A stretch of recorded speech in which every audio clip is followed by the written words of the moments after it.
me five. Dans ce podcast, nous allons vous présenter une liste de 5 items chacun, ayant un leitmotiv commun et présent à la fois dans les médias cinématographiques et vidéoludiques. Puis, nous listerons ces éléments afin d'établir un classement non exhaustif, subjectif, mais honnête. Bonjour à tous et bonjour à toutes et bienvenue dans Give Me 5. Give me five.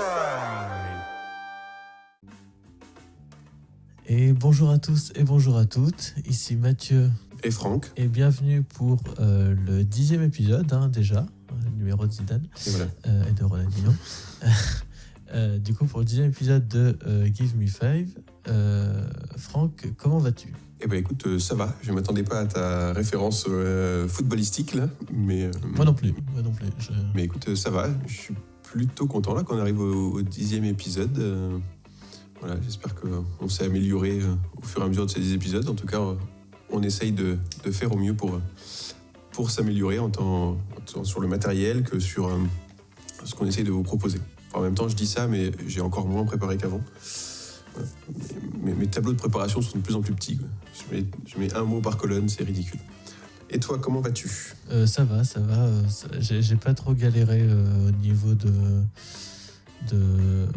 la recherche du sujet. Enfin, j'ai quand même dû faire quand même quelques petites recherches pour savoir ce que c'était vraiment plus ou moins un chevalier et sur quoi je devais me baser. Ah oui, moi aussi. Parce que quand on dit chevalier, c'est un peu tout et c'est tellement présent dans la culture populaire qu'on sait plus vraiment d'où ça vient tout ça. Donc j'ai dû faire 2-3 recherches. Du coup, je me suis basé moi sur le modèle de Chrétien de Troyes, en gros, enfin le chevalier qui a une armure, une épée, une lance, on va dire un peu la manière européenne traditionnelle, on va dire. Oui, alors moi je suis parti de là aussi parce qu'effectivement, comme tu l'as dit, c'est ce qu'il y a dans l'imaginaire commun. Ce chevalier-là, et après j'ai essayé de réfléchir un peu qu'est-ce qu'il y avait, en faisant aussi des recherches, qu'est-ce qu'il y avait comme type de chevalier dans les films.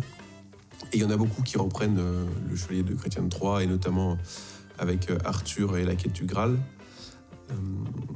Mais voilà, tous mes chevaliers ne correspondent pas à ça. J'ai recherché une définition, en fait. Il y avait justement cette définition-là, et puis il y avait une définition qu'un chevalier, c'est aussi un membre d'un ordre militaire et religieux. Oui. Donc voilà. C'est tombé sur le même fichier, je pense. Voilà. Donc du coup, il y a des ordres militaires et religieux, mais qui n'impliquent pas de porter une armure en métal et d'avoir une grosse épée et de chercher le Graal. Oui, d'accord, oui. Mais on va dire dans la symbolique, on va dire des choses un peu qui se rapprochent, mais pas vraiment le Graal, l'épée, le destrier. Non, voilà, mais après, non, voilà, ça va être dans la symbolique ça sera cette idée-là du chevalier qui va défendre la veuve et l'orphelin, mais pas tout à fait la représentation, parce que sinon je serais tombé avec, j'aurais pu facilement faire 5 films avec Arthur. Ouais, du coup, tu serais vite... Voilà, je vais faire Arthur ou Lancelot et c'était facile, quoi. Give me five. Du coup, si tu veux commencer par ton premier chevalier. Allons-y. Alors, du coup, en fait, avant de commencer, comme je dis, j'ai réfléchi à plusieurs types de chevaliers, à ce que je pouvais avoir, aux chevaliers que je connaissais. Et déjà, en fait, il y a 2 chevaliers dont j'aurais voulu parler, mais au final, je peux pas vraiment.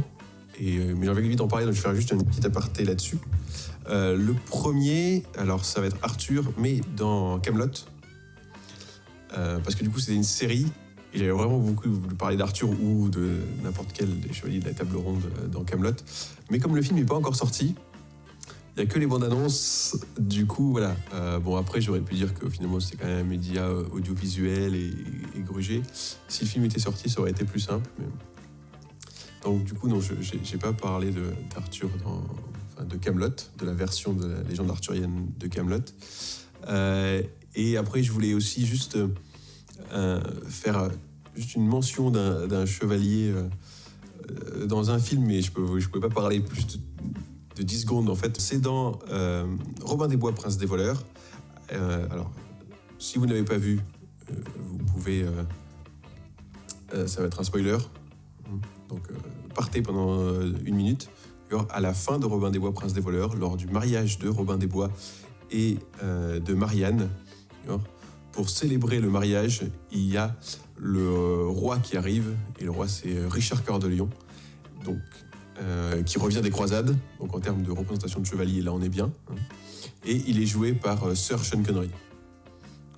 Et donc c'est juste la classe en fait de voir Sean Connery arriver en chevalier qui vient célébrer le mariage de Robin des Bois. Ça c'est super classe, mais je pouvais vraiment pas parler de ça.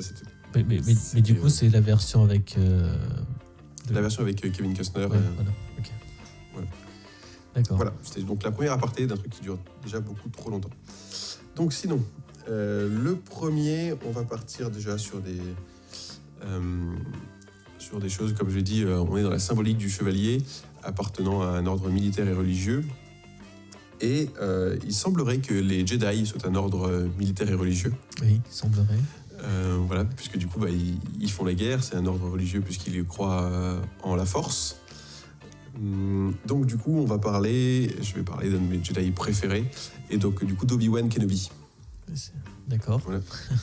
Donc voilà. Alors Obi-Wan Kenobi, du coup, qui est arrivé dans Star Wars, l'épisode 4, du coup en 1977, qui était interprété à l'époque par Sir Alec Guinness, et dont le personnage a été repris en 99 par Ewan McGregor. En fait, il y a deux acteurs qui jouent le même personnage au fur et à mesure des années. Et voilà, du coup, comme j'ai dit, en fait, sur la symbolique, il reprend bien la symbolique, hein, il fait partie d'un ordre militaire et religieux, et il essaye d'amener la paix dans la galaxie. Accessoirement, du coup, il forme un apprenti, un padawan, d'accord, qui deviendra, du coup, Dark Vador. Oui, accessoirement. Voilà, accessoirement. Et c'est en fait le premier Jedi qu'on voit dans la saga. Et c'est lui qui va nous permettre de rentrer dans cet univers des Jedi et de nous permettre de comprendre qu'est-ce que c'est que les Jedi, qu'est-ce que c'est que la Force et comment ça fonctionne. Et après, l'ordre des Jedi et l'ordre de la chevalerie des Jedi là, sera bien plus développé dans les préquels, donc dans l'épisode 1 à 3, et ensuite même dans les séries télé. Et dans les livres aussi, dans les BD peut-être aussi même. Oui, dans les BD, voilà, il y a tout un univers étendu. Alors après, il y a eu un univers étendu, du coup, maintenant qui est canon ou pas, donc qui s'appelle Légende quand il n'est pas canon. Donc, suite au rachat de Lucasfilm par Disney. Mais il y a des choses qui étaient dans l'univers étendu de départ, qui ont été repris ensuite dans l'univers de Disney. Enfin, c'est toujours compliqué. Voilà. Et bon, du coup, Obi-Wan Kenobi, un Jedi ultra important pour l'univers de Star Wars. Et voilà, du coup, je voulais mentionner son nom. Et voilà, et si tu permettais, en fait, comme je dis, j'avais un peu de mal à cerner les chevaliers, et c'était en fait une déclinaison dans une autre galaxie de ce que pourrait être la chevalerie. C'est une des références de George Lucas pour créer les Jedi. Il y avait les chevaliers classiques qui hantent notre mémoire collective. Donc voilà pourquoi je voulais parler d'Obi-Wan Kenobi et pour évidemment vous reparler de Star Wars. J'essaierai d'élargir un peu et de parler d'autres films pour pas tourner en rond et citer toujours les mêmes films. C'est aussi un petit peu l'idée du podcast, c'est de faire découvrir des films et des jeux vidéo aux gens. Oui, même si il faut quand même bien se rendre compte je suis sûr qu'il y a encore des gens qui n'ont pas vu Star Wars. Oui, c'est possible. Il y en a qui n'ont pas vu, il y en a qui se cachent, mais ils sont là. Voilà, qui sont réfractaires à l'idée de voir Star Wars parce que. Mais qu'on aime ou qu'on n'aime pas, je pense que c'est Star Wars. Et il n'y a pas que lui, mais c'est un des films ou une des trilogies en tout cas qu'il faut avoir vu dans sa vie. Après, on se fait son avis, on aime, on n'aime pas, chacun pense ce qu'il veut. Oui. Mais si on veut être cinéphile et par rapport à l'importance que ça va dans l'industrie cinématographique, tous les bouleversements que ça a amené Star Wars, c'est indispensable en fait d'avoir vu ces films-là. Oui, voilà, ça reste, même pour sa culture personnelle, ça reste une bonne base filmique. Hein. Ah oui, voilà, ça a été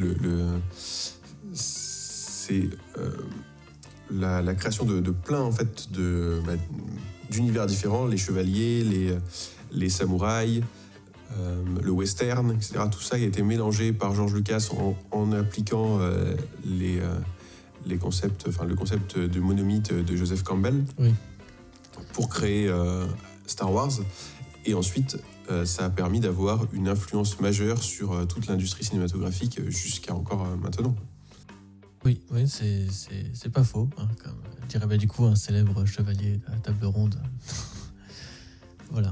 Du coup, oui, voilà. Tu en as fini du coup avec ton premier. Oui, j'en ai fini avec mon premier, c'était Voilà. très long. Qu'on digresse pas non plus. Je sais que tu aimerais bien, mais qu'on digresse pas 3 heures sur Star Wars.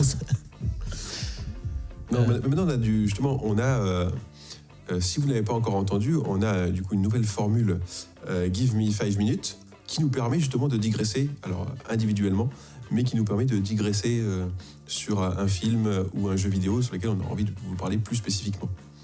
Oui, le premier épisode est sur SoundCloud et YouTube, dans une playlist différente de notre chaîne, mais elle est là. Enfin, la première capsule est là. Ok. Du coup, à moi pour mon premier chevalier. Alors, du coup, moi pour tous mes chevaliers, je me suis posé 5 questions. Du coup, il y a 6 questions. Je vais y répondre à chaque fois. Donc, il y a dans quel jeu ou franchise le personnage est présent, quel est son rôle au sein du jeu, quelle est son histoire, quelles sont ses capacités, ses atouts et comment ça se traduit in-game. Voilà. Alors, du coup, le premier, donc, c'est Sir Francis Fortesque, donc, qui est le personnage principal de la saga Medieval. D'accord. Donc, c'est l'un des protagonistes. C'est le squelette, là. Voilà, c'est ça. Celui qui a qu'un œil, du coup. D'accord. Ok. Je vois la jaquette. Ouais, voilà. Du coup, c'était un des jeux fer de lance de Sony. Du coup, c'est l'un des protagonistes de la série de jeux fantastico-médiéval d'action plateforme Medieval. Donc, le premier opus, donc, il est sorti en 98, puis après, il y a eu sa suite en 2000 sur PS1. Puis après, il y a eu un épisode en 2003, mais qui est une version améliorée de l'opus PS1. Et après, il y a eu un remake PS4 qui est un remake de l'opus PS1. Donc, en vrai, il n'y a que 2 jeux. Il n'y a que l'un et le 2. D'accord. Donc, tous les jeux ils sont développés donc, par Guerrilla Cambridge. Sauf le remake PS4 qui est développé par Other Ocean et Maryville. Donc c'est une franchise qui appartient à Sony. Pour l'histoire, en gros, en fait, le jeu il nous plonge au sein de Galomère, qui est une sorte de contrée fantastique, dans lequel il y a Zarok, un néfaste nécromancien, qui lève une armée de démons pour partir à la conquête du royaume, parce que les habitants ils sont bien trop heureux pour lui. Du coup, il a décidé de les rendre moins heureux. Et du coup, c'est là qu'intervient donc le champion du roi, Sir Daniel Fortesque. Alors, lui, il est devenu champion du roi parce qu'en fait, il a distrait le roi par ses récits héroïques, mais quelque peu déformés de la réalité. Voilà, en fait, il est considéré comme courageux et tout ça, mais c'est plus parce qu'il a un peu dupé les gens. Et du coup, avec donc cette témérité et cette fatuité sans égale, il est du coup naturellement désigné pour aller battre le roi, le Zarok le sorcier.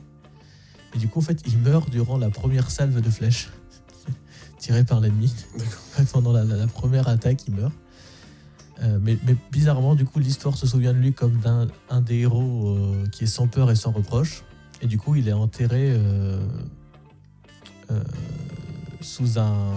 dans un mausolée très très grand par rapport à la grandeur de sa prestance, tout ça. Et du coup, tous ceux qui sont morts plus ou moins avec lui sur le champ de bataille savent que c'est pas vrai. Mais vu qu'il n'y a plus personne qui est en vie pour le savoir, il n'y a aucun témoin. Du coup, il est considéré comme très, très courageux, tout ça. Et du coup, à un moment, au début de Medieval, Zarok, il revient, parce qu'il a été mis en exil, parce qu'il a perdu la bataille. Mais après, au début des événements du jeu, il revient. Et du coup, en fait, il lance une sorte de pernicieux sortilège et qui exhume en fait les morts et qui soustrait les vivants. Du coup, voilà. Et du coup, avec ce sortilège, il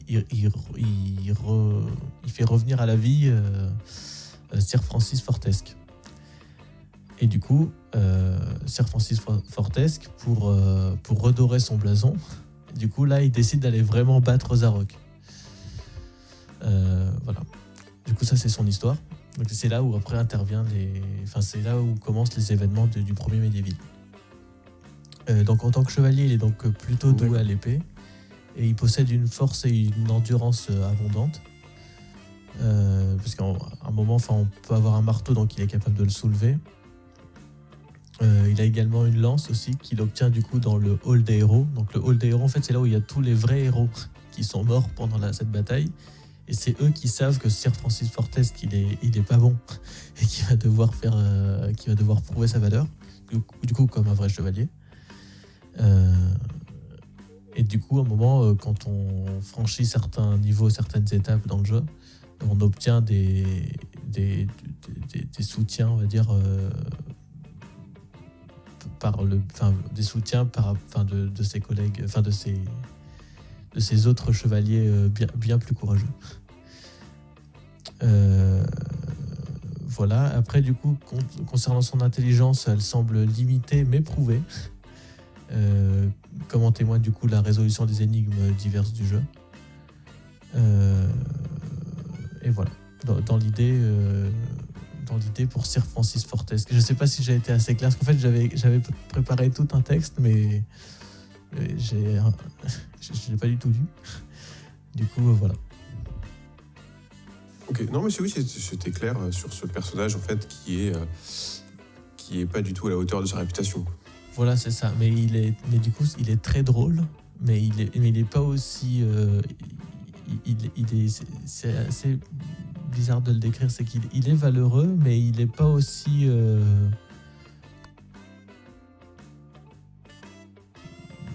C'est pas un guerrier ultra fier comme on peut le voir, comme un chevalier. C'est assez visuel en fait quand on voit dans Medieval, c'est de l'humour assez visuel aussi. Voilà. Donc voilà pour mon premier chevalier.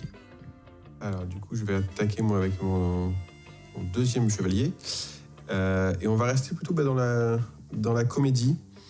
Encore une fois, là, on va partir des légendes arthuriennes. Okay. Donc des chevaliers de la table ronde et de la quête du Graal. Et on va se décaler un petit peu sur le côté pour partir sur de la comédie avec les Monty Python et les Monty Python Sacré Graal. Ah oui. Donc alors, puisqu'il faut choisir un, je vais choisir Arthur, hein, mais c'est plutôt un film collégial avec plusieurs chevaliers. Mais bon, le personnage principal, c'est toujours le roi Arthur. Donc là, qui est joué du coup par Graham Chapman, dans le film qui est sorti en 1975, donc qui a été écrit et réalisé par Terry Gilliam et Terry Jones, donc de la troupe des Monty Python. Et donc il y a un film. C'est pas celui qui joue Q après dans. Non, celui qui joue Q, c'est John Cleese. Ah, d'accord. Mais il faisait pas partie des Monty Python. Si, il fait partie des Monty Python, mais là il joue Lancelot dans le Sacré Graal. D'accord, ok. Et donc on suit en fait on suit Arthur qui essaye de trouver le Graal avec ses valeureux chevaliers, et c'est complètement loufoque comme à chaque fois avec les Monty Python. L'idée c'est de prendre les légendes arthuriennes et de les détourner, de faire un pas de côté et de proposer des choses loufoques comme à chaque fois avec les Monty Python. Une de mes scènes préférées, c'est l'arrivée d'Arthur, la première fois qu'on le voit.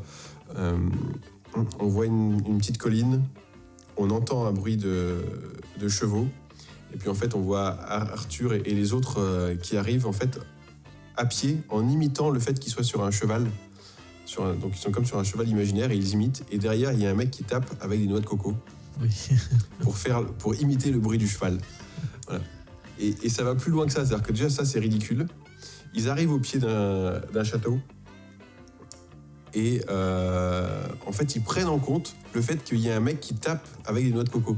Alors que c'est pas seulement rigolo en fait le mec qui tape pour imiter le bruit des noix de coco, mais c'est qu'après ils le prennent en compte en se demandant comment est-ce que ça se fait qu'il y a des noix de coco en Grande-Bretagne. Oui, c'est vrai. Et donc ils ont un débat de facilement 5 minutes sur d'où peuvent venir les noix de coco en Grande-Bretagne. Est-ce que c'est des pigeons qui les amènent?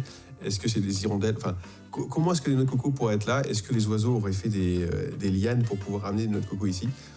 Donc sur un truc qui est déjà débile dès le début, il rajoute encore des couches de trucs complètement cons. Voilà. Donc enfin, moi, j'aime beaucoup cet humour-là. Et du coup, c'est l'image du chevalier avec... et il y a notamment les chevaliers qui font ni... Voilà, il y a un chevalier qui fait ça. Voilà, il y a pas un truc il y a avec des chevaliers qui se font- la sorcière, enfin pas une sorcière, mais ils sont dans un village.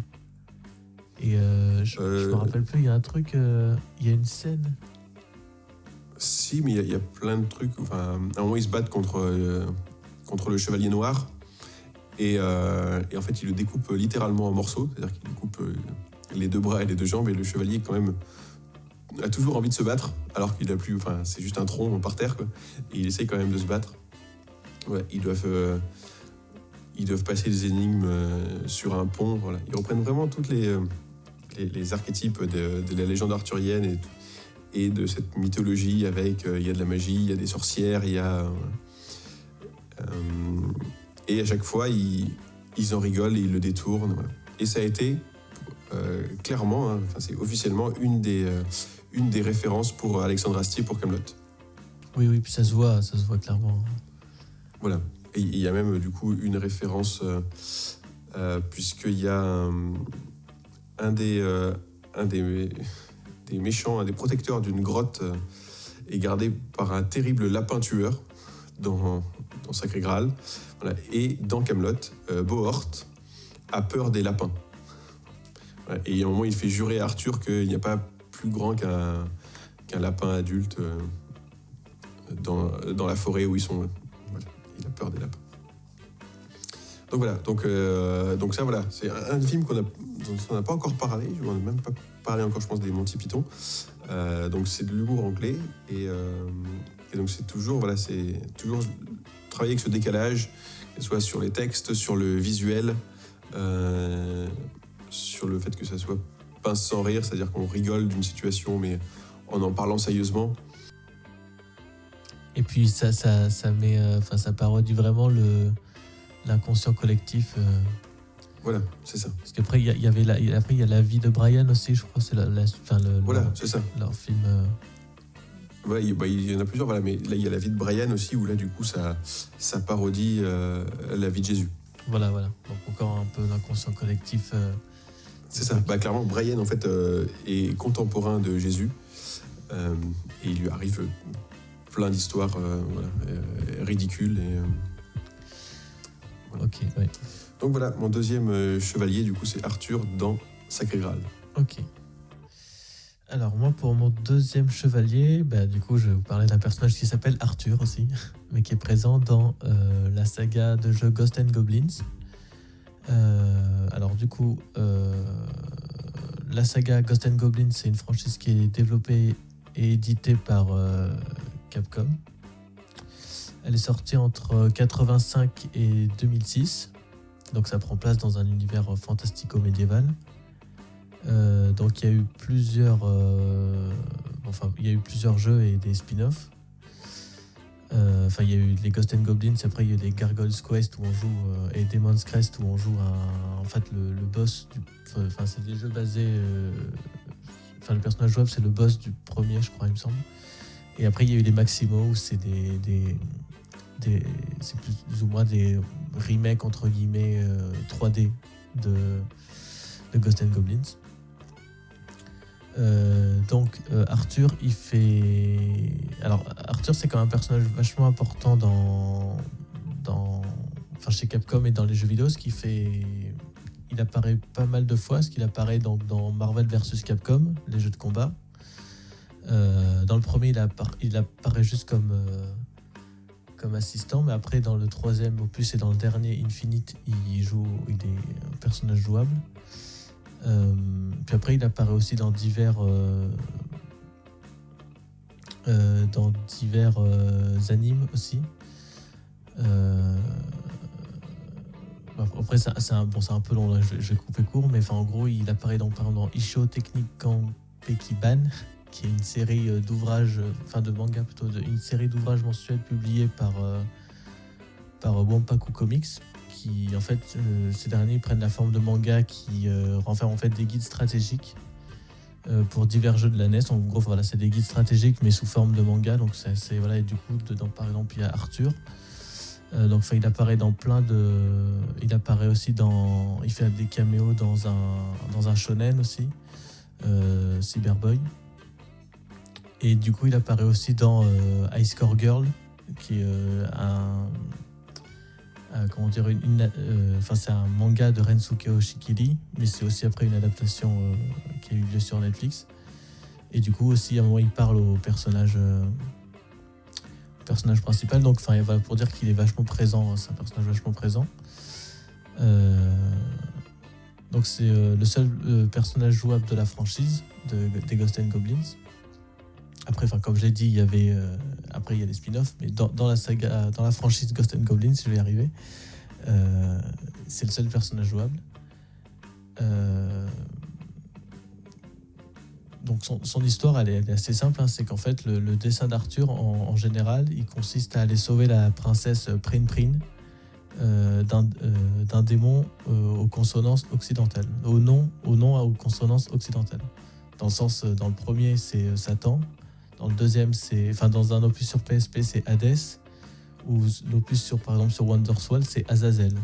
Donc c'est que des noms comme ça. Parce qu'après le jeu c'est développé et édité par Capcom, donc une entreprise japonaise, mais tout l'imaginaire est occidental vraiment à fond. C'est-à-dire qu'Arthur il porte vraiment une armure de chevalier, il a une lance.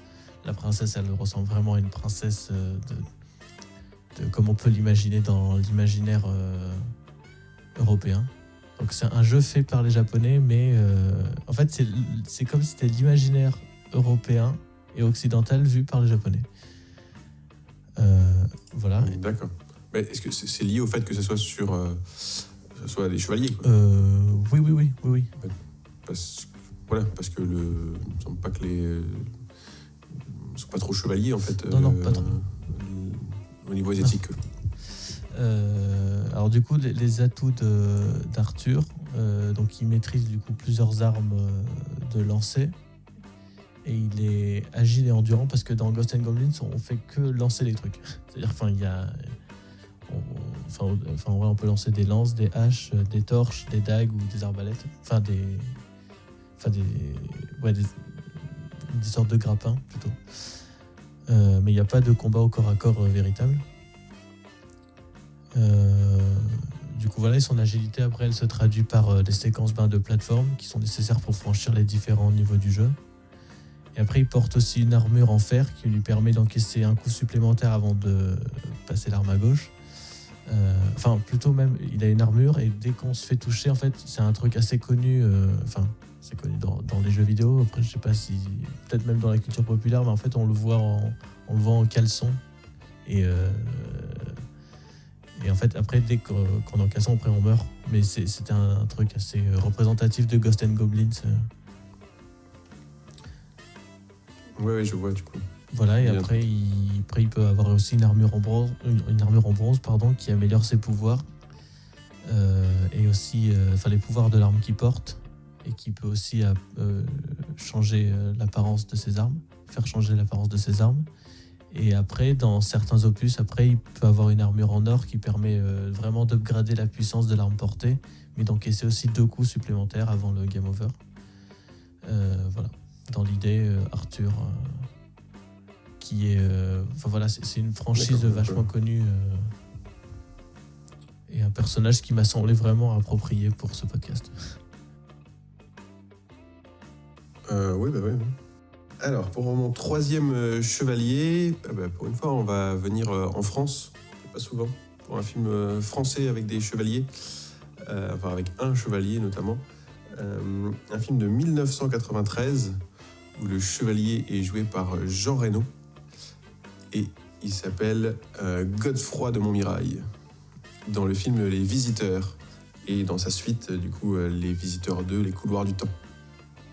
D'accord, oui, effectivement. Voilà. Donc là, on est sur la représentation du chevalier. Donc, il vit au Moyen-Âge, c'est vraiment la représentation classique du chevalier qui vit au Moyen-Âge. Il a un serviteur, une sorte d'écuyer Jacouille. Il est amoureux d'une donzelle en détresse qui a été qui a été capturé par une sorcière, il me semble, quelque chose comme ça. Donc vraiment sur le début du décor, le début du film, c'est vraiment sur la représentation classique du chevalier. Et après, on part sur la comédie avec le fait qu'ils vont voyager dans le temps et il va avoir des confrontations entre ces deux personnages qui sont des chevaliers et son serviteur, et l'arrivée dans la vie réelle en 93. Quoi. Ouais. Et où ils vont rencontrer leur descendance et leur petite fillotte. Donc voilà. Et donc, c'est un film, j'ai envie de dire, c'est une comédie française, c'est un classique, je pense. D'ailleurs, il avait fait 14 millions de spectateurs à sa sortie, en 93. Il a été nommé au César, et il a eu le César de la meilleure actrice dans un second rôle pour Valérie Lemercier. Et quand même. Voilà. Et voilà, du coup, c'est un personnage moi qui m'a marqué. Je l'ai vu de nombreuses fois quand j'étais petit, ce film. Je sais pas, ça fait longtemps que je l'ai pas vu. Alors je pense que celui-là a bien vieilli. Il y en a un troisième en fait. En fait, même techniquement, il y a 4 films sur les visiteurs. Il y a les 2 premiers que j'ai cités. Il y en a un qui se passe aux États-Unis et qui est un remake avec les mêmes acteurs, donc avec Christian Clavier et Jean Reno. D'accord. Mais c'est plus sur les femmes, c'est plus les mêmes personnages qui jouent les femmes. Et l'action est transportée aux États-Unis. Et ensuite, il y a Les Visiteurs 3, La Révolution. Mais je ne l'ai pas vu parce que ça avait l'air vraiment très mauvais. Oui, j'ai fait la bande-annonce. Tous les retours que j'en ai eus, étaient très mauvais. Donc je me suis pas infligé ça pour l'instant. Peut-être qu'un jour je regarderai, mais pour faire la saga dans son intégralité. Voilà, pour faire la saga. Voilà. Du coup, c'est vraiment un classique du cinéma français. Je pense Les Visiteurs. Donc, si vous ne l'avez pas vu, regardez-le. Voilà. Jean-Marie Poiré, qui fait une comédie. Il en a fait. C'est pas sa première. Il en a fait quelques-unes. Il fait partie des 5 films français ayant engrangé le plus d'entrées, avec Bienvenue chez les Ch'tis, Intouchable, La Grande Vadrouille et Astérix et Obélix, Mission Cléopâtre. Ouais. Qui reste un gros Donc, Mission Cléopâtre. Mais... Ah oui, non, j'ai pas dit que c'était une des meilleures. Voilà. D'accord, Le Visiteur, c'est un des 5 films qui a. D'accord, oui, mais pour dire que. Mais Astérix et Obélix, Mission Cléopâtre, voilà, est largement dessus, effectivement. Mais il n'y a pas de chevalier, donc du coup, c'est pas le moment d'en parler. Si vraiment on parle des pharaons, peut-être, on pourra... Voilà. Donc voilà, là c'était le chevalier, donc Godefroy de Montmirail, et son serviteur Jacques Louis, en tant que chevalier. D'accord. Du coup, moi, pour mon je sais plus combienième item, chevalier, je sais plus. C'est le 3e. Il faut que tu écrives les noms, parce que j'ai pas écrit les noms de... Je vais les écrire. J'ai 2 Arthur, j'ai pas écrit le premier en fait. Le premier, c'est Sir Francis Fortesque. Je te laisserai l'écrire. Ok. Alors, du coup, mon 3e chevalier, du coup, c'est le Shovel Knight. Bon, j'avais déjà parlé dans un épisode, dans le premier, je crois, pour sa pelle épée. Là, du coup, oui. Le Shovel Knight, donc il est présent dans Shovel Knight, le jeu Shovel Knight. Et il a une pelle épée. Et il a une pelle épée, voilà, c'est tout. Donc en fait non, et donc il est présent dans Shovel Knight. Alors la dernière édition en date, c'est Treasure of Trove, en fait, qui inclut toutes les campagnes de Shovel Knight, puisque le jeu est sorti en 2014. Et après, entre 2014 et 2015, voire peut-être après, je crois. Je me rappelle plus des recherches, mais entre 2014 et 2015, il y a eu plusieurs campagnes solo qui ont été ajoutées au fur et à mesure. Donc il y a Shovel Knight, Shovel of Hope, Shovel Knight, Spectre of Torment, Shovel Knight, King of Cards et Shovel Knight, Plague of Shadows. Et il y a aussi un battle mode aussi, je ne me rappelle plus comment il s'appelle. Mais du coup voilà, donc dans tout cela il y a le Shovel Knight. Il y a d'autres chevaliers aussi, mais celui qui nous intéresse, il est dans tout cela. Donc son rôle au sein du jeu, donc c'est l'un des protagonistes de la saga, c'est l'un des personnages jouables de la franchise, avec aussi par exemple le Spectre Knight qui est présent dans l'extension Shovel Knight Spectre of Torment, et aussi The Plague Knight qui est dans Shovel Knight Plague of Shadows. Donc son histoire, c'est pas très compliqué non plus, hein. Son but est d'aller rabouiller The Enchantress, qui est une sorte de sorcière maléfique en fait. En fait, il doit aller du coup l'arrêter pour qu'elle évite de dominer le monde. Donc The Valley dans l'univers du jeu. Et après, il doit aussi aller retrouver donc sa bien-aimée, The Shield Knight, qui a été perdu, qui s'est perdu plutôt dans The Tower of Fate. Donc il me semble que de mémoire, c'est le niveau final de la première campagne. Donc voilà, donc c'est une tour très sombre où il y a plein d'éclairs et que voilà, ça fait un peu château de Bowser du coup. Mais ça fait partie des références de Shovel Knight aussi. Donc ses capacités et ses atouts au Shovel Knight, je vais y arriver. Donc c'est un explorateur et un chevalier, pas que chevalier. Et il fait preuve d'habileté et d'agilité avec sa pelle épée du coup. Du coup en jeu, il y a la composante platformer qui traduit l'habileté du joueur et du coup celle du personnage. Et c'est les capacités de la pelle épée qui traduisent la maîtrise et l'art du combat du Shovel Knight. Donc il y a plusieurs types d'attaques, hein. Par exemple, il y a le Dig Slash qui est une sorte de coup d'épée qui met à mal ses ennemis et qui peut ouvrir aussi des trésors, briser des blocs et qui peut aussi détourner des projectiles, un peu comme un Jedi hein, finalement. Et après on a le Dig Slash aussi peut être amélioré en faisant une sorte de coup chargé du coup qui peut faire plus de dégâts. Et on a aussi le fameux Shovel Drop qui est une sorte de coup en piqué en fait où il peut rebondir sur ses ennemis. À la manière d'un bonk aussi, un jeu que j'avais parlé du petit garçon préhistorique, c'est il y a un peu cette influence là quoi. Et après il peut aussi utiliser des relics qui sont des sortes d'objets magiques qui lui confèrent diverses capacités. Ça permet entre autres de lui faire de pouvoir franchir certaines zones plus facilement ou même certaines zones qui sont uniquement franchissables avec ces objets, ou aussi de battre les ennemis plus rapidement et efficacement. Voilà pour mon troisième chevalier qui est le Shovel Knight dont je parle déjà beaucoup trop parce que j'ai pas beaucoup joué bizarrement mais j'en parle beaucoup. D'accord. Oui, du coup, je te laisse réécrire dans le tableau là, les noms de tes chevaliers. Alors, du coup, comme je dis, j'ai hésité. Je vais parler d'un film que j'ai vu, mais je l'ai vu il y a longtemps. Et je me rappelle plus trop, mais je trouvais que c'était intéressant d'en parler parce que c'était encore une variation sur les chevaliers. C'est pour pas faire, comme j'ai dit tout à l'heure, par parler toujours de la même chose et de la même application des chevaliers en fait. Donc je vais reparler du roi Arthur. Voilà. C'est le même chevalier, mais dans un tout autre film qui s'appelle Le roi Arthur. Donc qui est réalisé par Antoine Fuqua en 2004. D'accord. Donc et là c'est un film du coup d'aventure et de fantasy, donc basé sur la légende arthurienne. Alors basé plus principalement en fait sur je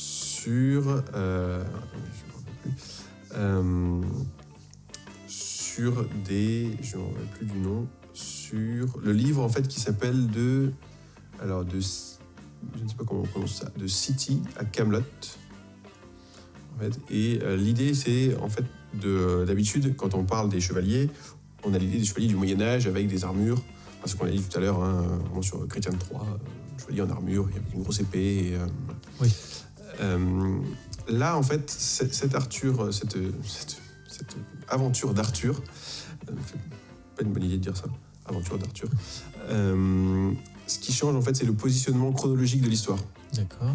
En fait, l'idée, c'est de partir de la table ronde et de la quête du Graal, et en fait de replacer l'histoire exactement en 467, donc date à laquelle les Romains quittent l'île de Bretagne. Donc c'est vraiment, en fait, Arthur serait, dans ce film et dans le livre, serait contemporain des Romains. un peu comme dans Camelot aussi, étonnamment. Oui. Parce que de toute façon, l'histoire et la légende du roi Arthur, c'est flou. Il y a des délibérations entre les différents historiens sur les théories de quand est-ce que aurait lieu vraiment, est-ce qu'il a vraiment existé, est-ce qu'il n'a pas existé, le roi Arthur, et à quel moment.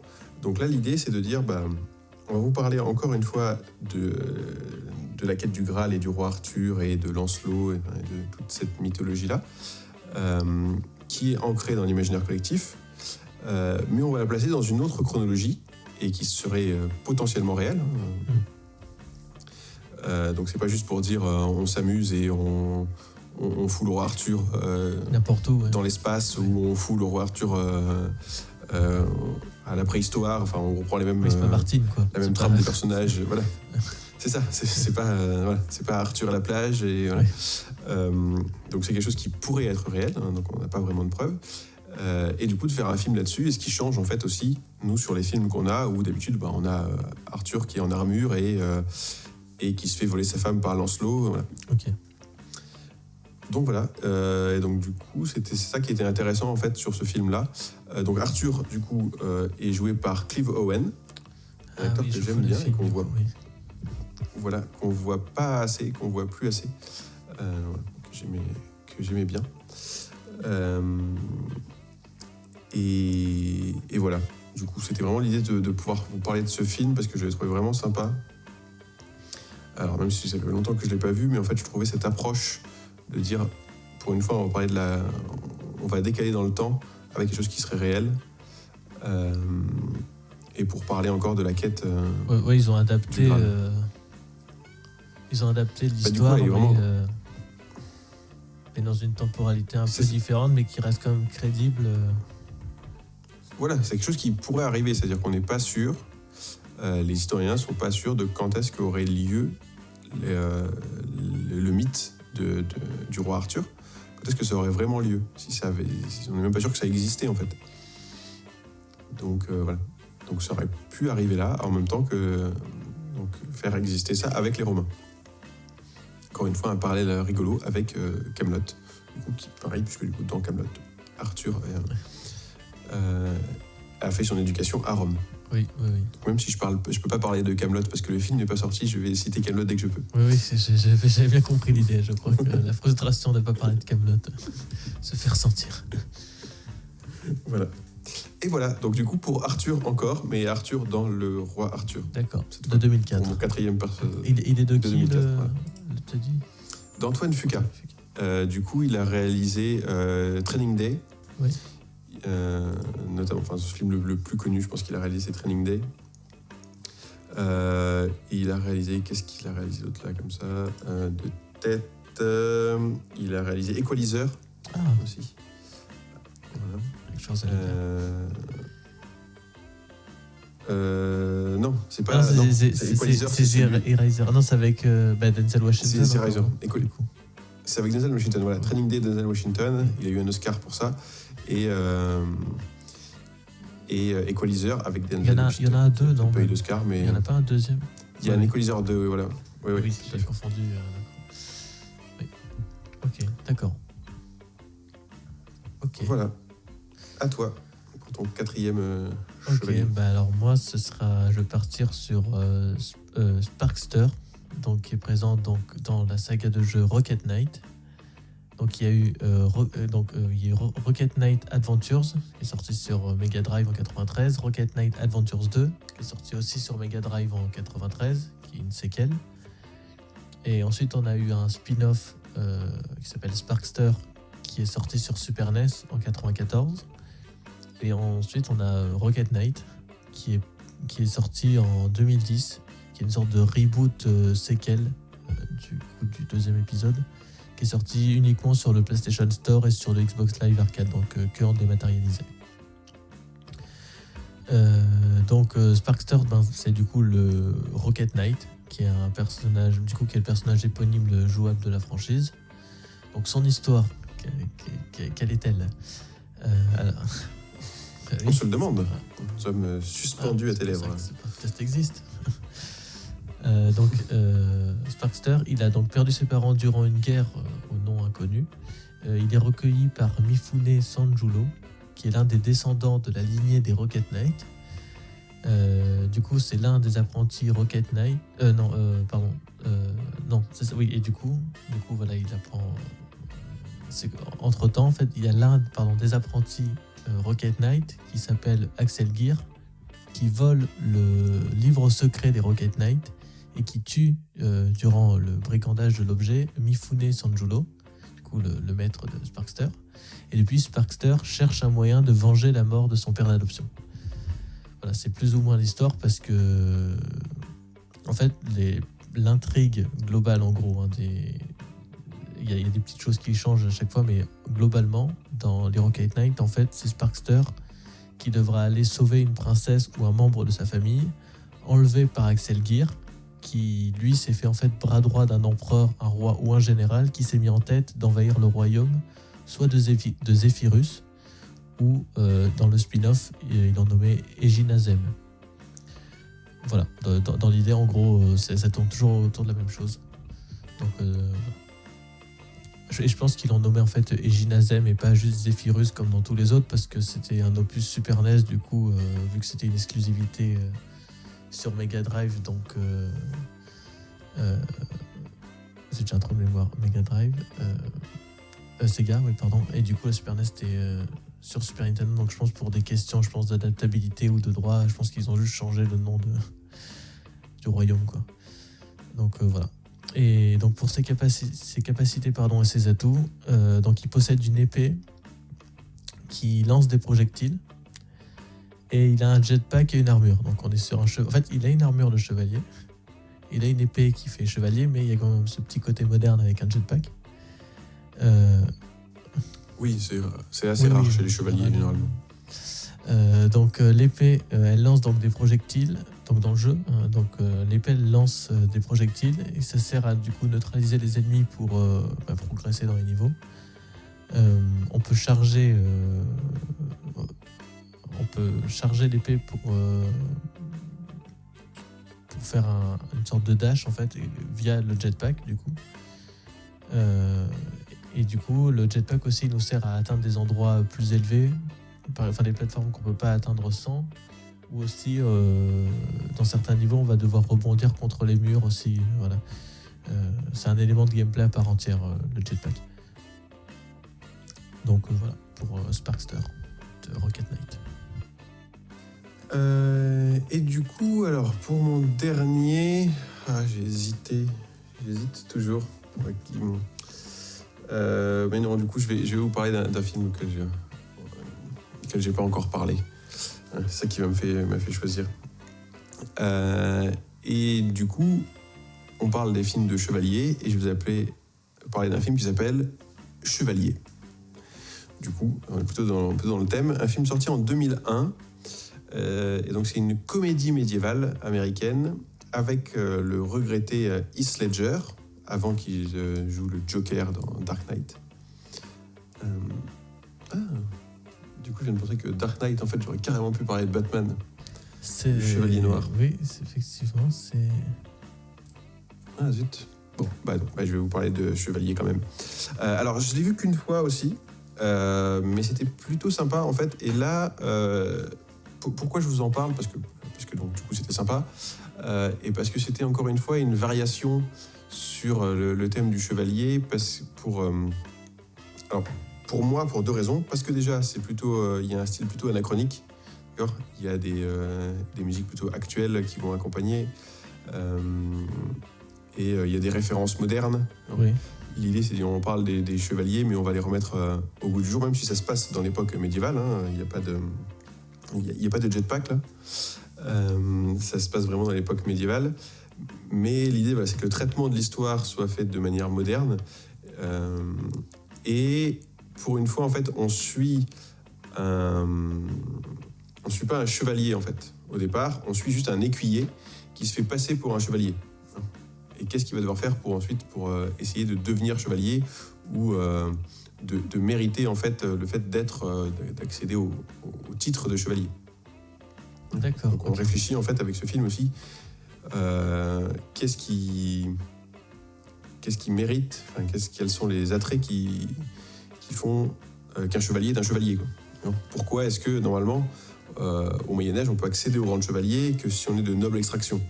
D'accord, ok, oui. Donc là, comment est-ce que ça se passe? Parce que du coup, lui, il est écuyer. Et comment est-ce qu'il va devenir, comment il va se faire passer pour un chevalier, et voilà, qu'est-ce qu'il va devoir mettre en place pour se faire passer pour un chevalier, pour finalement mériter le fait d'être appelé chevalier. D'accord, ok, ouais, c'est intéressant. Voilà. Oui, c'était plutôt sympa. Enfin, comme je dis, ça fait longtemps que je ne l'ai pas vu, mais j'avais plutôt un bon souvenir. Et du coup, voilà, en plus, donc il y a Heath Ledger, donc, qui joue le personnage principal. Il y a Paul Bettany qui joue aussi. Donc, Paul Bettany, c'est celui qui joue Vision dans les films Marvel. D'accord. Voilà. Et après, il y a plusieurs d'autres acteurs. Voilà, donc c'est plutôt sympa. Je vous le conseille. Je pense que c'est plutôt un bon film. Voilà, en tout cas c'est divertissant, quoi. Et donc, comme je disais, sur les musiques, oui, il y a du Queen, il y a du David Bowie, il y a du Eric Clapton, il y a du AC/DC. Donc c'est pas, généralement, on n'a pas ce genre de musique dans les films de chevaliers. On est plutôt sur de la musique orchestrale, ou c'est plutôt toi le spécialiste de la musique, mais on n'est pas sur du rock. Non, oui. J'imagine. Oui, on n'est pas sur du rock ou du hard rock dans les films de chevaliers. Donc c'est ça qui est plutôt sympa. D'accord. Et pas de référence à Kaamelott. Non, étrangement. Non. Voilà. D'accord. Attends, alors du coup, j'y pense. Pour faire une référence à Kaamelott, par rapport à Obi-Wan Kenobi, dans un épisode, même dans 2 épisodes en fait, de Kaamelott, il trouve un portail spatio-temporel, et c'est Perceval qui y va, et en fait, on s'aperçoit qu'il arrive dans la maison d'Obi-Wan Kenobi, parce qu'il repart avec le sabre laser. Ah oui, c'est vrai. Et voilà. Donc même avec Star Wars, je peux faire des liens avec Kaamelott, mais pas avec Chevalier. Voilà. Et donc oui, et du coup, j'ai pas dit quand même le nom du personnage principal, parce qu'au final, je me suis servi plutôt pour te parler du film, et le personnage principal s'appelle William Thatcher. D'accord, ok. Voilà, donc c'est juste pour pouvoir le réécrire après, William Thatcher. Et voilà, j'ai fini.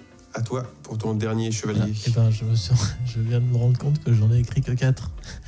Je ne sais pas. Je ne sais pas compter. Voilà. En fait, j'ai ma liste de ceux que je voulais mettre. J'en ai bien plus que 5, mais en fait, j'en ai développé que 4. Du coup, voilà. Du coup, je ne peux pas improviser. Alors, est-ce que tu improvises? J'ai pas entendu. Du coup, est-ce que tu improvises sur un 5e, ou est-ce qu'on fait une pause et on revient plus tard? Ou est-ce qu'on reste avec 9 ou on reste avec 9? Je pense qu'on va rester avec 9 parce que pour pas dire de bêtises. D'accord. Ok. Du coup, voilà. Bon, restons avec 9 alors. Voilà, c'est une première. Donc, voilà, c'est une première. Bravo. On voit que c'est vraiment bien organisé, ce podcast. Oui. On est vraiment au top. Franchement. Oui, sur le coup. Voilà. Donc, du coup, puisqu'on est fini, c'est bien, en fait, c'est uniquement pour nous faire gagner du temps. Ça, on parlera moins longtemps. Passons peut-être à la deuxième partie. Give me five. Alors donc, du coup, pour cette deuxième partie, c'est là où on va établir notre classement, du coup, de nos 9 chevaliers. Alors, je trouve que là, du coup, on a en tout cas, moi, de mon côté, il y a certaines fois où j'ai vraiment parlé d'un personnage, et après, je me suis plutôt servi pour parler de différents types et de différents traitements des chevaliers dans les différents films. Et donc, on va commencer par notre duel entre Obi-Wan Kenobi et Sir Francis Fortesque. Voilà. Alors maintenant, il faut qu'on arrive à trouver comment est-ce qu'on peut les départager, qu'est-ce qui... Voilà. Parce qu'en termes de... on commence en se disant, par rapport à la représentation classique qu'on a du chevalier, du coup, Obi-Wan Kenobi, ça serait plutôt une déclinaison dans une galaxie lointaine, très lointaine. Mais Sir Francis Fortesque, c'est un squelette, quoi. Donc, du coup, on n'est pas non plus... il revient... c'est des déclinaisons tous les deux de différents... du chevalier classique, quoi. On n'a pas un chevalier... Oui, c'est vrai, ouais. Je sais pas trop. Dans les deux cas, déjà, c'est des plutôt plus ou moins des, j'allais dire des mascottes, mais ils représentent bien, on va dire, leur univers. En général, Medieval, tu penses forcément à Sir Francis Fortesque, vu que c'est le personnage éponyme. Et quand tu penses à Star Wars, Oui, en termes de chevalier Jedi, il est plutôt là, quoi. Peut-être en termes de personnages principaux, peut-être on pense à Luke, à Dark Vador,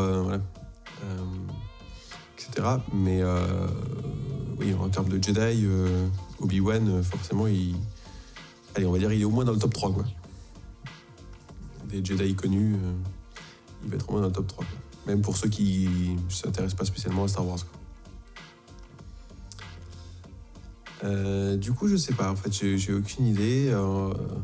Après, moi, Obi-Wan, c'est un de mes Jedi préférés, quoi, donc forcément, c'est subjectif. Oui. Après, on peut le mettre je pense qu'on peut le mettre en premier parce que moi, ça fait pas partie des 4 chevaliers. Je le mettrai pas en premier, je pense. Hop. Donc on peut le mettre là. Tac. Alors maintenant, du coup, on va rajouter Arthur. Beaucoup de personnages qui s'appellent Arthur. Du coup, il y a 9 chevaliers, il y en a 3 qui s'appellent Arthur. Dont 2 pour moi qui sont le même personnage. Ils sont juste déclinés de manière différente, mais c'est juste le même personnage. Donc toi, là, on a Arthur de Ghosts and Goblins. Alors j'aime bien cette série de jeux, même si c'est pas des jeux faciles, mais du coup là, techniquement, je pense que c'est vraiment le genre de jeu. Je pense que c'est mon préféré, je pense, de ma liste, parce que du coup c'est il y a un potentiel attachement beaucoup plus fort, parce que du coup c'est des jeux vraiment très difficiles, du coup et vu en plus c'est la plupart des épisodes ils sont ils sont en 2D, on va dire, donc il y a quand même un attachement plus fort. Je pense que je le mettrais au-dessus de Sir Francis Fortesque. Je pense qu'il est plus connu, effectivement. Attends, si je... je sais pas, hein. Ça dépend chez qui, en fait, hein. Parce que Medieval, techniquement, ceux de ma génération, logiquement, par déduction, ils devraient plus connaître Medieval que Ghosts and Goblins. Parce que Ghosts and Goblins, c'est 85, c'est dans les bornes d'arcade. Oui, mais bon, il a été... c'est un personnage, je pense, assez mythique, en fait, du jeu vidéo, quoi. Oui, comme je te dis, en plus, il a apparu dans... Là, je ne les ai pas tous cités, mais il a apparu dans, du coup, beaucoup de mangas, des animes. Un manga aussi, il a apparu dans un manga qui met en... étrange... non, c'est un comics, je crois, qui met en relation les univers de Sonic et de Megaman. Et du coup, après... En fait, c'est surtout Sega et Capcom, et du coup après vu que Megaman après en fait ils étendent, et du coup ils font venir d'autres personnages, et il y a Arthur qui intervient. Du coup c'est pour dire que vraiment il est présent. Du coup oui, alors forcément je pense qu'il va rester haut, en fait, donc oui, je pense que dans notre classement il faut le réfléchir comme ça, parce que je pense qu'il va être haut. Il y a peu qui vont pouvoir le destituer. Donc là la question, est-ce que entre Obi-Wan et lui, Obi-Wan et cet Arthur-là. Alors, je trouve que l'Arthur de Ghosts and Goblins est plus représentatif du chevalier classique, hein, comme on l'entend, voilà. Oui, totalement. Bah, c'est... Et après, j'aime juste beaucoup Obi-Wan Kenobi, quoi. Mais en termes de représentation du... Alors, moi, part, c'est pas mon... Oui, il représente plus quand même Arthur de Ghosts and Goblins. Quand on parle du chevalier, si on essaie de rester sur cette idée-là, de se dire... on va parler des chevaliers, ils ressemblent plus, quoi. Oui. Moi, j'allais dire, pour enfoncer le clou, qu'Obi-Wan, c'est pas mon chevalier Jedi favori. Mais... Ouais. Alors, du coup, mettons... on va le mettre en premier, Arthur de Ghosts and Goblins. Obi-Wan sera premier d'autres classements, c'est sûr. Oui, il reviendra. Voilà. Oui, il se peut que je reparle de Star Wars. C'est possible. Donc ensuite, un autre Arthur. Arthur de Sacré Graal. Alors lui, il est moins fort du coup, que les autres, déjà. Déjà, il est moins fort, oui. Mais il est plus drôle. Il est bien plus drôle, effectivement. Je pense que de tous les Arthur, c'est lui le plus drôle, clairement. En tout cas, c'est lui que moi je trouve le plus drôle, même par rapport à Godefroy de Montmirail. Je préfère largement Sacré Graal.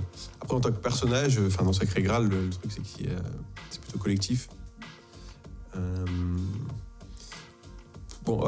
Clairement, par rapport aux autres, je l'aurais mis plutôt bas. Hein. Pour l'instant, en tout cas, on verra après par rapport aux autres. Mais après, moi, ça va, je m'en souviens assez parce que je l'ai vu il n'y a pas trop longtemps. Parce que je ne l'avais jamais vu, mais... je pense que je le mettrais, même si j'aime beaucoup...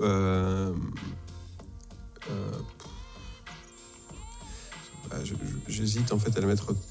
Je l'aurais peut-être mis le dernier, en fait, quatrième pour l'instant. Peut-être qu'il restera après là quand même, et les autres, il y en a d'autres qui iront en dessous après, mais là, quatrième, voilà.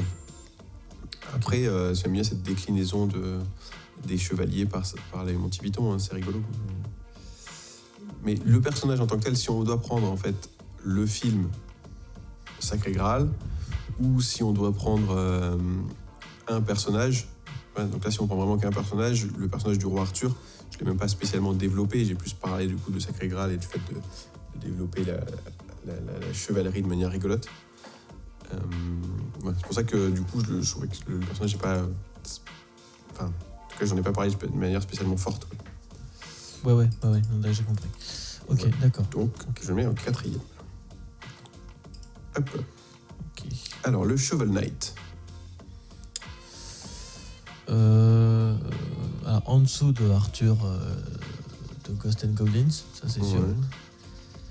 Alors, en plus, je crois que j'ai fait que le...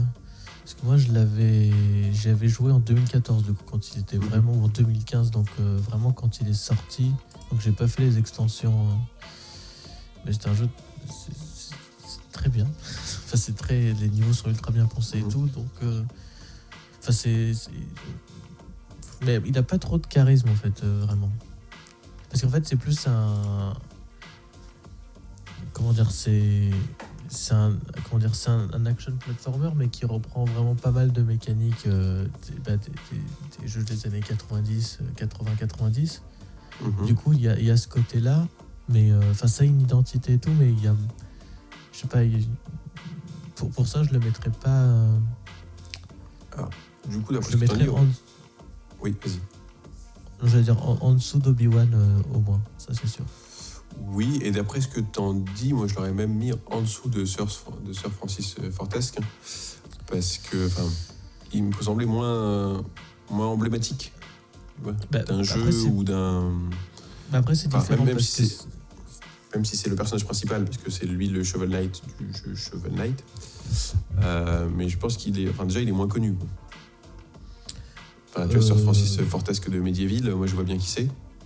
Oui, du coup... Shovel Knight, je vois qui c'est parce qu'on en a déjà parlé. Après, c'est un jeu quand même qui a eu beaucoup de succès. Il est connu, mais pas de la même manière, parce qu'en plus, Sir Francis Fortesque et Medieval, c'est Sony, et c'est...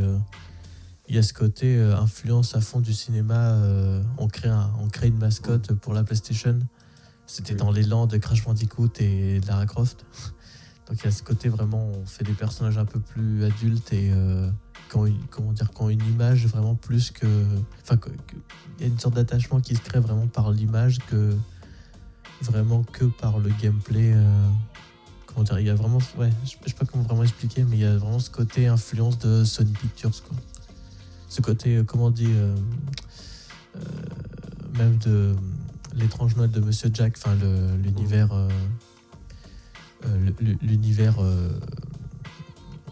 comment on dit, l'univers imaginaire de Medieval, c'est vachement influencé là-dessus, donc c'est vachement graphique et tout. Oui. Que Shovel Knight, c'est y a ce côté rétro pixel et tout, mais après c'est plus quand il joue. Donc je pense que c'est pour ça que ça marque plus en fait Sir Francis Fortes, parce que c'est pas les mêmes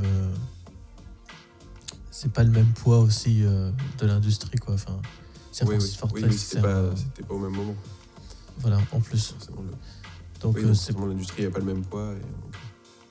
Mais c'est pour ça je le mets. Je sais pas, ouais, peut-être juste après Arthur du Sacré Graal alors. Enfin, juste avant plutôt. D'accord. Enfin, sauf si toi tu préfères. Enfin, comme tu veux après. Mais je sais que je le mettrais, du coup, je pense, en dessous de. Non, écoute, comme je te disais, Arthur, le personnage, après, ça fait longtemps que je l'ai pas vu, mais le personnage, il est vraiment créé pour parce que c'est Arthur, mais parce qu'il est dans une équipe. Ouais. Il n'y a pas que Arthur, en fait. On suit d'autres personnages, même si c'est plus ou moins lui le personnage principal, mais il y a quand même d'autres personnages qu'on suit. Donc, voilà. Ouais, du coup, c'est pas que lui qui est mis en avant. Voilà, c'est pas que lui qui est mis en avant, c'est parce que du coup, c'est un film des Monty Python. Qui brille donc, par son charisme voilà. absurde. C'est ça. Ouais, ok. Alors, Godefroy de Montmirail. Ah. Alors, je suis sûr, si je le revois, il me ferait beaucoup rire, ce film. Par sa juste débilité, je pense. Mais après, je pense pas... Enfin, moi, dans mon esprit, il n'irait pas spécialement haut, quoi. Bah, en fait, je me dis, si je dois comparer à Sacré Graal, je pense que je préfère Sacré Graal, en fait, comme film, même si Les Visiteurs, ça m'a fait rire. J'avais la cassette, quand j'étais petit, pour dire à quel point je suis vieux. Et je l'ai regardé, et je connaissais les répliques par cœur. Mais du coup, en termes de représentation du chevalier,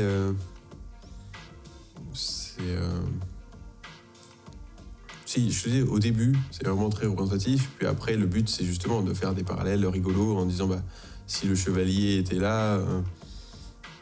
mais il n'y a pas de souci du détail, en fait. C'est juste pour avoir des scènes rigolotes avec des chevaliers... Si vraiment il y avait un chevalier qui venait qui traversait le temps pour arriver à notre époque, on comprendrait que dalle de ce qu'il dit. Il ne comprendrait pas. Il aurait soit il essaierait de buter tout le monde parce qu'il a peur, parce qu'il pense que tout ce qui se passe, ça serait de la magie noire. Ou alors, soit il aurait ultra peur, soit il essaierait de tuer tout le monde. Ouais. Parce que voilà, c'est montré un peu dans le film, mais de manière rigolote. Après, il ne pouvait pas faire un film que sur ça, sinon c'est pas une comédie, quoi.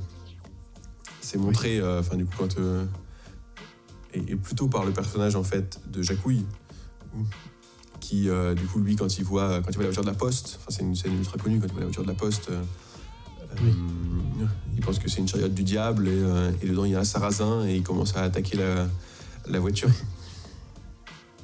Et il leur attaque dans le 2, en plus le gars revient dans le 2, je pense que le 2 était pas terrible déjà, le 3 je pense qu'il est encore pire, mais quand ils reviennent dans le 2, quand ils rechopent le même gars en fait, et qu'ils les voient arriver et qu'ils se barrent juste parce qu'ils disent non c'est pas possible, j'ai trop... ça me fait beaucoup rire. Donc voilà, oui je pense que je le mettrais aussi en dernier pour l'instant. Ok. Tout ça pour dire ça. Alors, Sparkster. Est-ce qu'on va mettre Sparkster? Alors, même logique que Arthur, parce que du coup... Alors, lequel pardon, Arthur Ghost and Goblins. Même logique que Arthur de Ghost and Goblins, dans le sens où c'est un jeu aussi en 2D qui sort en 93. Et c'est un jeu assez difficile. Et que là, que j'ai refait un petit peu pour la chronique, et que ça, c'est impossible de le faire. Enfin, si, c'est possible. Mais il y a tellement de jeux à faire de nos jours que c'est pas possible de le faire sans la sauvegarde de l'émulateur. D'accord. Sinon, tu te flagelles. À la limite, quand t'es petit et tout, tu vois, tu peux passer beaucoup de temps sur un jeu parce que ton esprit peut, que surtout t'as pas le pouvoir d'achat. Du coup, tu joues à ce que t'as. Mais du coup, ce que je veux dire, c'est qu'il y a ce côté difficile et tout, et en fait, tu t'attaches aussi du coup au personnage de Sparkster.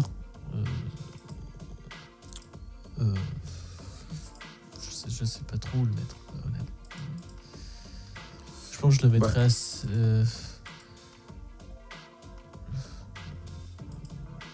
ouais, je pense que je le mettrais quand même. Je pense que je le mettrais en dessous de Sir Francis Fortesque, parce que même, je crois que j'ai fait que le premier de Medieval, et que bizarrement, je préfère quand même les jeux en 2D où il y a un peu de challenge et tout, mais il y a quand même cette image magique de Medieval, ce côté un peu étrange de Monsieur Jack, et toute cette recherche graphique possible grâce aux jeux en 3D, en fait. C'est cette patte Sony, en fait, voilà, c'est ça. Je cherchais. Donc, je pense que je le mettrais au moins en dessous. Après... En dessous de Sir Francis Fortesque. Ouais, au moins, oui. Après, en dessous de Shovel Knight, je pense aussi parce que je l'ai pas fini. J'ai pas assez joué, je pense, à Rocket Knight. Après, je sais pas, au-dessus ou en dessous d'Arthur du Sacré Graal, ça, je sais pas. En fait... Parce que Sacré Graal, je l'ai vu qu'une fois, et... j'ai pas d'attache particulière. Je l'ai vu, et en plus, il y a moins d'1 an, donc ça n'a aucun sens, quoi. Je l'ai pas vu. Donc, je sais pas où je le mettrais. En dessous de Shovel Knight. Oui. Voilà. Comme je dis, t'as encore foiré avec les copies-collées. Voilà, j'essaie de faire attention sur les copies-collées. Non, mais comme je t'ai dit, en fait, Sacré Graal, c'est un film que j'aime beaucoup. Mais là, en fait, comme l'idée, c'était aussi de symboliser un chevalier, j'ai un peu plus de mal là, en fait. Autant j'aime beaucoup le film et ce qu'il fait de la quête du roi Arthur et l'humour des Monty Python, mais là, spécialement sur le personnage, je le connais peut-être pas assez, en fait. Et ça va être pareil, en fait, pour les deux autres, là, pour encore Arthur, mais dans le roi Arthur, et pour William Thatcher dans Chevalier. Ouais. J'ai pas vu... les autres, j'ai pas vu assez les films. Et là, sur Sacré Graal, c'est juste que c'est plus un truc collectif des Monty Python, quoi. D'accord, ouais. C'est plus, en fait, dire on va utiliser la formule des Monty Python et on peut la caler sur la légende arthurienne, sur la vie de Jésus, sur... Oui, plus que le personnage en lui-même. Voilà. Donc c'est pour ça que du coup ça va bas, malgré le fait que c'est un super film, quoi. Ouais. Si on aurait dû classer les films, il aurait été beaucoup plus haut. Oui. Sacré Graal. Mais là, du coup, par chance, on ne classe que les chevaliers. Et du coup, les personnages. C'est ça. D'accord. Voilà. Du coup, donc, le roi Arthur dans le roi Arthur. Okay. Dans le film du roi Arthur. C'est pareil là, du coup. Alors là, lui, je le connais vraiment pas beaucoup. Donc c'est un peu ça qui va le faire chuter, je pense. Aïe. Voilà. Après, j'aime bien le concept, c'est pour ça que je l'ai choisi. J'aime bien ce concept du coup de la temporalité où a été placée cette histoire d'Arthur et de la quête du Graal. Mais ça fait trop longtemps que j'ai pas vu le film, en fait. Même s'il m'avait laissé un bon souvenir. Du coup, parce que parce que c'était un bon film, enfin, de mémoire, c'était un bon film d'action. Enfin, en tout cas, quand je l'ai vu, ça m'avait plu. Mais comme j'ai pas spécialement plus d'arguments là pour le défendre, je vais le mettre bas. Ok. Après, sur les attaches, je préfère, même par rapport à ce que j'ai dit tout à l'heure sur Code Froid de Montmirail, mais bon, je l'ai beaucoup plus vu, quoi. Oui, voilà. Autant Arthur, ça m'avait plu sur le moment, mais j'ai Bah, pas, surtout que, j'ai pas revu 150 fois le Le film. Roi Arthur est sorti en 2004, c'est ça, tu m'as dit, je crois. Et Oui. alors que, du coup, Les Visiteurs est sorti en 93, un truc comme ça, non? 93, ouais. Du coup, C'est ça. t'étais plus jeune. Et du coup, il y a ce côté un peu plus. En plus, t'avais la cassette, comme t'as dit, donc tout de suite, tu pouvais le voir beaucoup plus. Puis après, C'est ça. Mais bon, tu vois, le Roi Arthur aurait pu, je sais plus quand est-ce que je l'ai vu, mais j'ai dû le voir quand il est sorti, je pense, ou 2005, ça aurait pu être un film qui me transcende et que je vois, affiché que je vois des dizaines de 3000 fois. posters chez toi. Tu aurais eu 3000 collectors. Voilà, et c'est ça. Mais je ne l'ai pas fait, même si j'ai trouvé ça bien, mais je ne l'ai pas fait. Donc voilà. Et du coup, le dernier, Oui, puisque, voilà. J'ai chuté. William, William Thatcher. C'est compliqué ça. Parce que c'est pareil, en fait, c'est compliqué et bête, parce que j'ai pas spécialement plus vu le film. Voilà. Pour le coup, je pense que Chevalier, je l'ai vu bien après sa sortie. D'accord. C'est sorti en quelle année, Chevalier? Alors, je crois que j'ai dit 2001. D'accord. Je vais vérifier. 2001, c'est ça. Du coup, j'ai vraiment vu lui. J'ai vu qu'en DVD. Je pense qu'Arthur, je l'avais vu au cinéma. Mais lui, je l'ai vu vraiment que en DVD.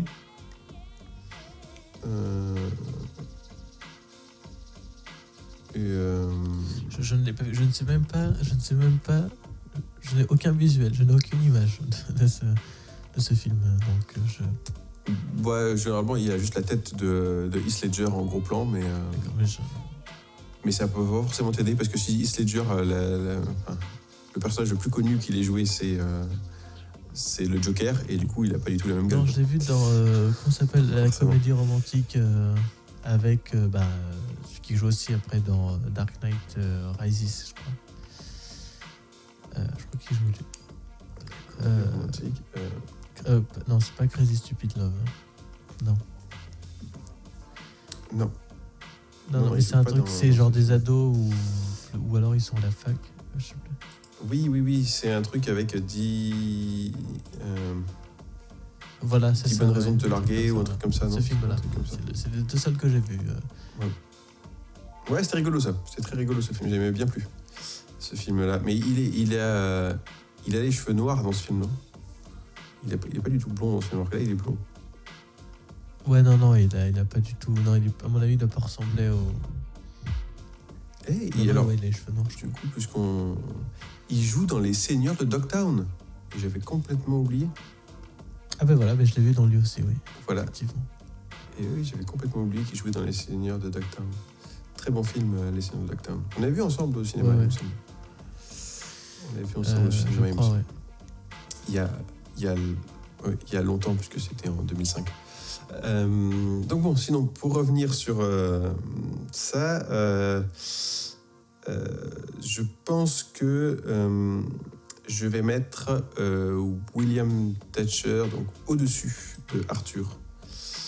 Et ça ne m'arrange pas, parce que du coup, ça m'oblige à faire des copier-coller tout pourri. Mais C'est qu'il y a que moi qui me vois. Je massacre. je ne gère pas du tout les copier-coller. Et je vais le mettre au-dessus parce que du coup, je préfère Heath Ledger, parce qu'il joue quand même très bien, quoi, Heath Ledger. Même si, comme je l'ai dit, j'aime bien Clive Owen, mais Heath Ledger, c'était vraiment un très bon acteur. Et pas seulement dans Dark Knight. Pas seulement. Et oui, parce que du coup, dans un autre grand film dans lequel il joue, une performance. Voilà, il joue dans Le Secret de Broadback Mountain. Voilà. Et il fait une performance extraordinaire avec un film qui est compliqué. Quand ils ont dû vendre le truc, c'est compliqué, quoi. Parce que c'est l'histoire de deux cow-boys homosexuels. Généralement, dans l'imaginaire collectif, entre cow-boys et homosexuels, ça colle pas bien. C'est pas vraiment l'imaginaire du truc. Donc, voilà. Et il joue extraordinairement bien. Donc voilà, on a fini avec du coup nos 9 films, nos 9 chevaliers. Donc pour les refaire, on a Arthur de Ghosts and Goblins, on a Obi-Wan Kenobi de Star Wars, on a Sir Francis Fortesque de Medieval, Shovel Knight du jeu éponyme, Sparkster du jeu aussi, Rocket Knight, hein. Arthur, donc le roi Arthur dans le film Sacré Graal, Godefroy de Montmirail dans Les Visiteurs, dans la saga des Visiteurs, William Thatcher dans le film Chevalier et Arthur dans le film Le Roi Arthur. Et voilà, on a fini notre classement des chevaliers. On peut passer aux recommandations et à l'annonce du sujet suivant. Oui. Give me five. Alors du coup, le sujet suivant, ça sera les véhicules marins. Et donc du coup, pour ma recommandation, du coup, je vais commencer. Et je vais vous recommander un livre, plus exactement une autobiographie, l'autobiographie de Anthony Daniels, qui s'appelle « Je suis C3PO, les souvenirs ne s'effacent pas ». Donc, Anthony Daniels, c'est l'acteur qui joue C3PO dans tous les films de la saga Star Wars. Enfin, tous les films où il y a C3PO, en tout cas. Et c'est le seul acteur qui apparaît dans tous les films de la saga. Parce qu'il y a des fois où il n'apparaît pas en tant que C3PO. Il apparaît sous d'autres formes, mais la plupart du temps, il apparaît sous la forme de C3PO. Et alors, j'ai pas fini encore. J'en ai lu les 3/4. Et je trouve ça assez passionnant, en fait. Parce que il y a... Alors, moi, ça me passionne de voir les coulisses de Star Wars. Et pour une fois, on a une autre version des coulisses de Star Wars par un gars qui était là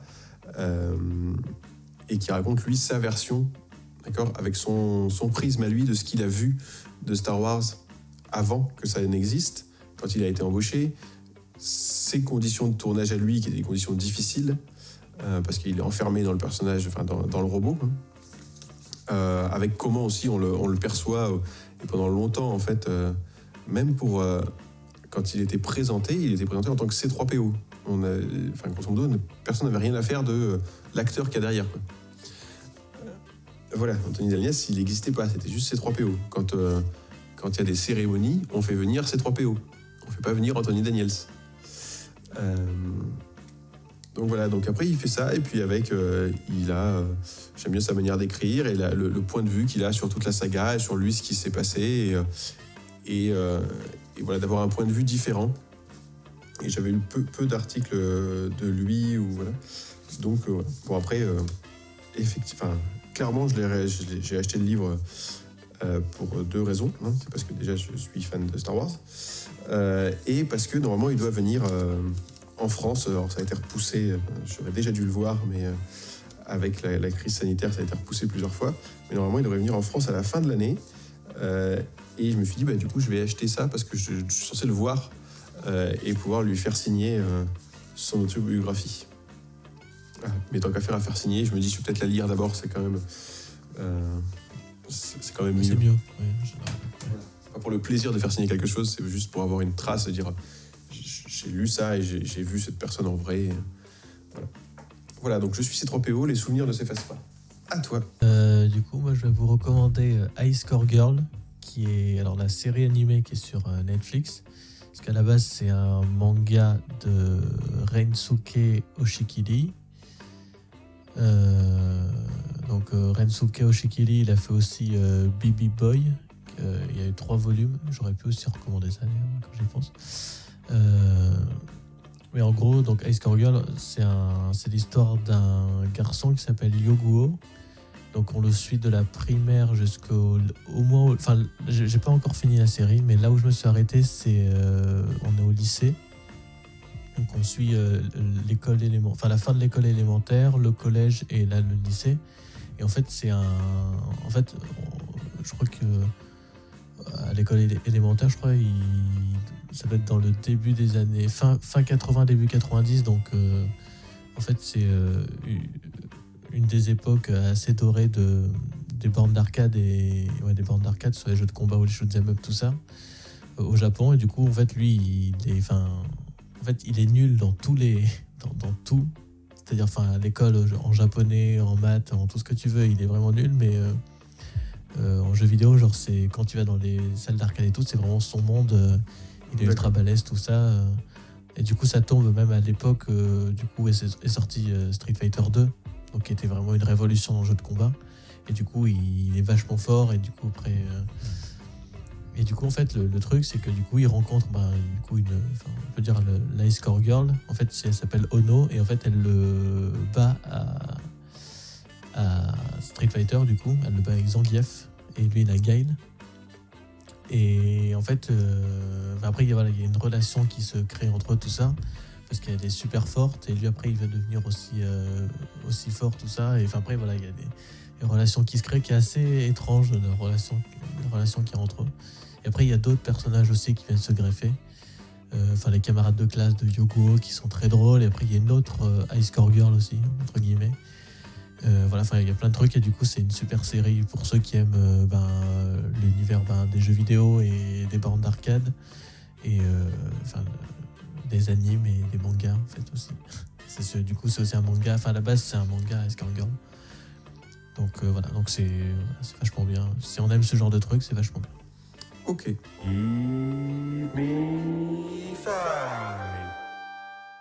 Voilà. Écoute, je pense que l'épisode d'aujourd'hui me paraît terminé. Oui. Donc comme on l'a dit, on se retrouvera normalement le 3 mars pour un nouvel épisode. Vous pouvez du coup nous retrouver depuis peu sur les plateformes Google Podcast et iTunes Podcast, sur SoundCloud. Vous pouvez aussi nous suivre et discuter avec nous sur nos réseaux sociaux, sur Facebook et sur Twitter. Voilà, donc on a aussi depuis peu un nouveau format qui s'appelle Give Me 5 minutes, où de manière individuelle, on vous présente soit un jeu vidéo, soit un film ou ressenti sur un de ces deux médias. Voilà, je pense qu'on a à peu près tout dit. Du coup, je te laisse le mot de la fin et je vous dis à bientôt. Oui, salut.